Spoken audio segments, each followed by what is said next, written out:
ഇത് ഓരോന്ന് ഇൻസ്റ്റാൾ ചെയ്യാനും പലപ്പോഴും ഓരോ ഗുരുനാഥൻ ആവശ്യമായിട്ട് വരും.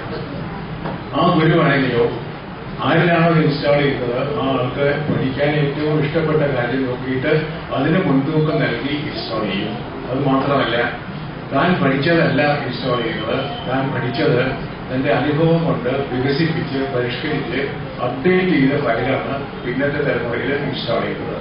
അതുകൊണ്ടാണ് ഓരോ തലമുറ കഴിയുമ്പോഴും മനുഷ്യവർഗം പുരോഗമിച്ച് പരിഷ്കരിച്ച് മുന്നോട്ട് പോയി കലയും സാഹിത്യവും ശാസ്ത്രവും സംസ്കാരവും ഒക്കെ വികസിപ്പിച്ച് ഇപ്പോഴത്തെ അവസ്ഥയിൽ ആയിരിക്കുന്നത്.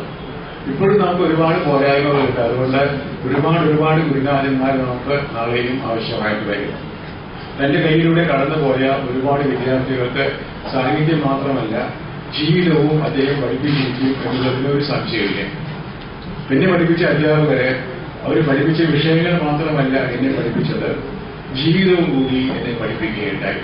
നല്ല അധ്യാപകരൊക്കെ കുട്ടികളെ ജീവിതം കൂടെ പഠിപ്പിക്കുന്നു എന്നുള്ളതാണ് അവരുടെ ഏറ്റവും വലിയ കവിത എഴുത്ത് അല്ലെങ്കിൽ സൃഷ്ടിപരത എന്നാണ് എന്റെ ധാരണ.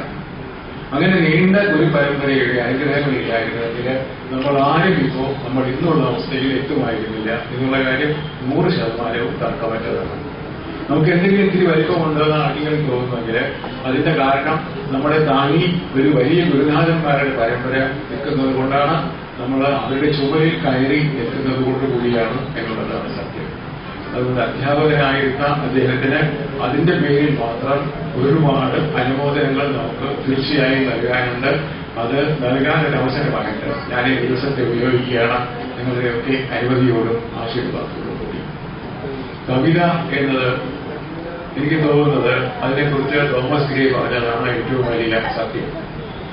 അദ്ദേഹം ഈ